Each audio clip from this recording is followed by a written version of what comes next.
Hi guys, if you're new here, my name is Andrea and welcome back to my channel. If you didn't know, I actually am a reader. There's books right there and there's also books down there. I really need a book shelf.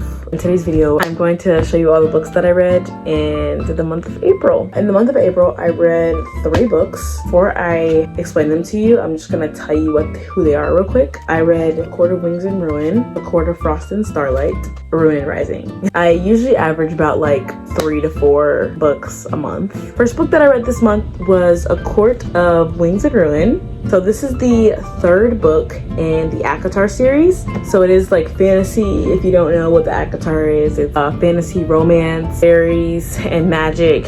Why am I like panting? So I rated it a 4.5 stars. Feyre is back at the Spring Court gathering information on Tamlin's actions and learn what she can do about the invading King of Hybern. She is in the Spring Court acting like she is still in love with Tamlin. As the war rises, Feyre has to balance her struggle to master her powers, both magical and political. Feyre and Rhysand have to decide who to trust among the other High Lords and hunt for allies in unexpected places. This book is filled with politics and war, and it is thrilling and it is very unpredictable. I did not know what was going to happen. In every single page I turned, I had no idea. Like, I couldn't even predict it because I was just like, y'all, I just don't even know anymore. I don't know. There's a lot of people who hate in this book, but to me, it was very well paced. It didn't really have that much romance to me, like A Court of Mist and Fury, which was A Court of Mist and Fury, which is the previous book. That one had like more romance, but this one was kind of just like, you know, war. You know what I mean? Which I kind of like that. I kind of like how action-packed it was. This book is just, it's really special to me too. I love it, love it so much. I think my favorite part about this book was the fact that Rhysand we're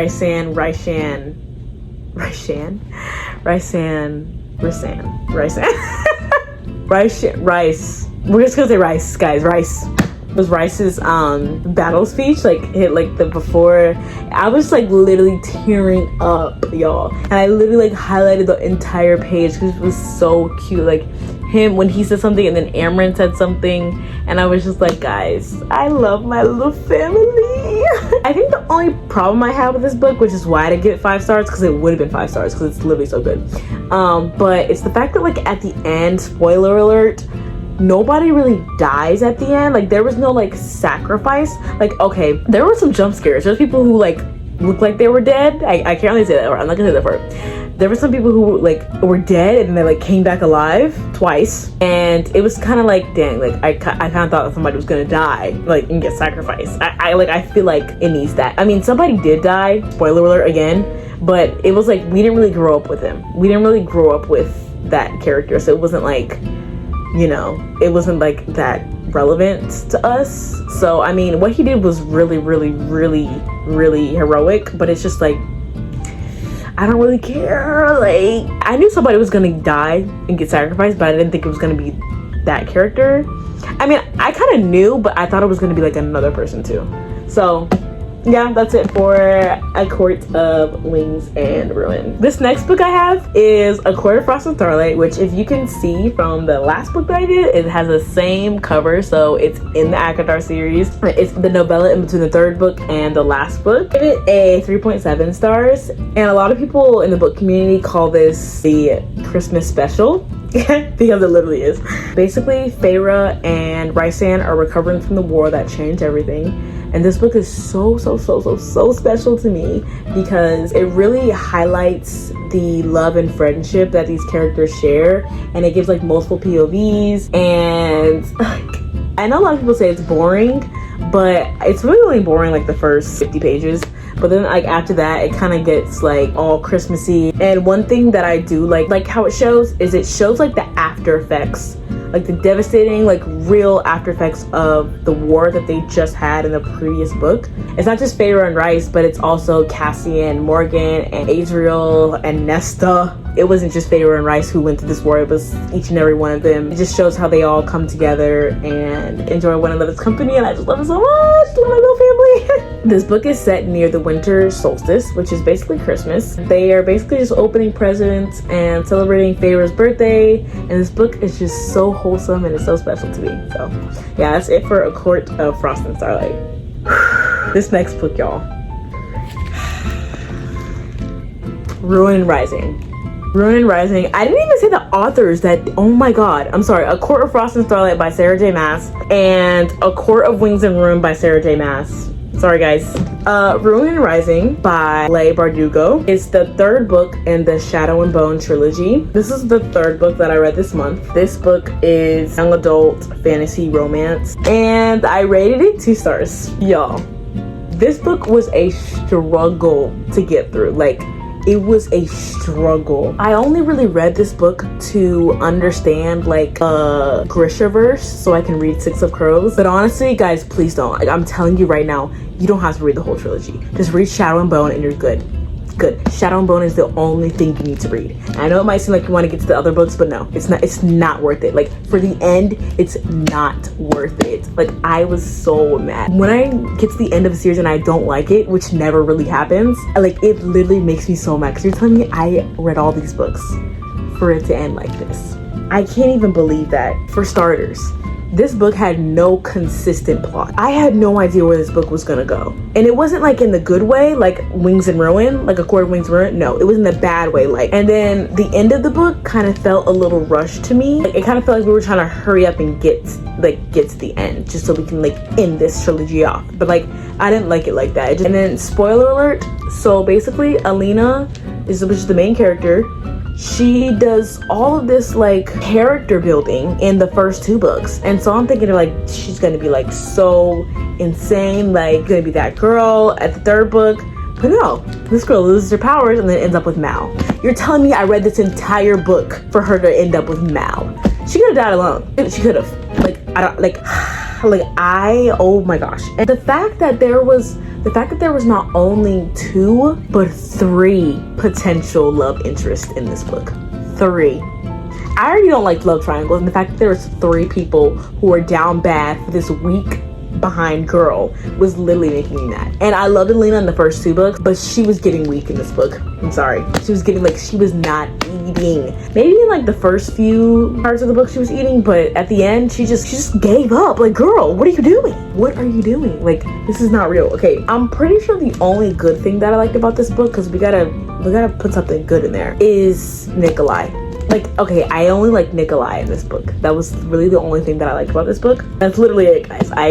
He was like literally the only reason. He brought that little side character pizzazz, and I loved it. He did that in Siege and Storm, which is what carried me through Siege and Storm, which was the last book, Siege and Storm, and this is the 3rd book. He's literally the only reason why I finished the book, even though they kind of turned him into this like, okay, spoiler alert, they kind of turned him into this like weird creature in the middle of the book. Until the end, he like wasn't the weird creature anymore, but that kind of like really made me mad. Like, I was struggling in that part when Nikolai had got turned into that creature and he just like didn't show up in the pages anymore. I literally had to read an audiobook and go through the actual book to like finish reading it, because I couldn't like sit there and read it for some reason. Like, I had to use an audiobook, and I was listening to my ear and I was just like following along, but I wasn't really like following along. I was just kind of like, you know, like, just hurry up.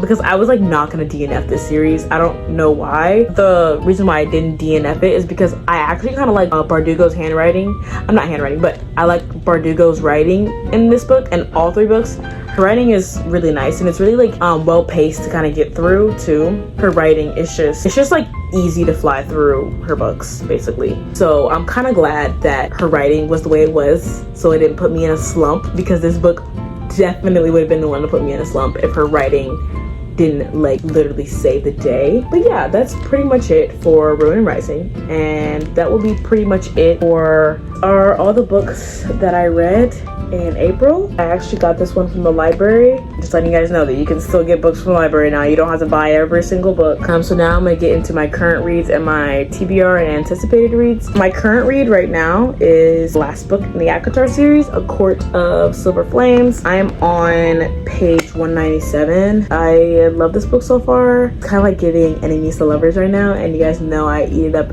every time. I love enemies to lovers, my favorite, which is kind of based on Nesta and Cassian. It's in their point of view. I love me some Cassian, guys, and I love me some Nesta, so like this is right on my alley. I feel like the only people who like this book are the people who love Nesta and Cassian. Like if you don't like Nesta, you're gonna have a hard time getting to this. It's just simple. But like my friend, she doesn't like Nesta at all, so she's like been reading this book forever. But I don't really know if I'm gonna read this book next month, but it's gonna be on my TBR for May. It's Final Gambit, and I already started reading it, but I think I'm just gonna read it from the beginning because I started reading it a while ago. I'm just gonna read it from the beginning so I remember. The final book in the Inheritance Games trilogy. I think it's a trilogy. I think there's like a fourth book. I don't really know, but it's like mystery and romance. And I really like the first two books, so I'm excited for this one. I have Powerless. I got this in one of my other vlogs. I think my Day in My Life vlog. It's on my May TBR. I'm really excited to read this one. It is fantasy, of course. It's fantasy and romance, of course. And I eat it up every time, like I said. So everybody on Book Talk and Bookstagram has been talking about this. So you most likely might be seeing it on my what I read in May. The next one is Assassin's Blade, which I actually bought Throne of Glass right here. I bought this in a vlog, but a friend told me to read Assassin's Blade first. The lady in the bookstore told me to read Throne of Glass first, but I think I'm gonna read Assassin's Blade first because I just want to. And I already read like the first 2 chapters when I was sitting in the library one day, and I was like, this girl is literally like, this might be up there for my favorite series, y'all. I don't know. Like, it was like literally the first 2 chapters. I'm like, yeah, this is good. I'm so excited. Like, and I really wish I had the original cover. This is the original cover for Assassin's Blade. Now all the Throne of Glass covers kind of look like similar to this one, and I love the original cover. She looks so slay the day in these covers, but like this one is just like what even is this? Like, look, that's her right there. Like you can barely even see her, and then her, like she's slain. And I heard these are like basically all about like war. That's even more reason for me to like it. Like it's basically like war and no like smut, which is good. We love a good action. I'm so excited. Why do I keep forgetting to say the authors in this? Powerless by Lauren Roberts, Assassin's Blade by Sarah J Maas, Final Gambit by Jennifer Lynn Barnes. So yeah. And A Court of Silver Flames by Sarah J Maas. So yeah, that is all for my all the books that I read in April. I am thinking about making one of these videos every single month because I love to read. Books are a special place in my heart. That's with Sarah J Maas. So I really hope you guys enjoyed this video. Thank you guys for watching this video.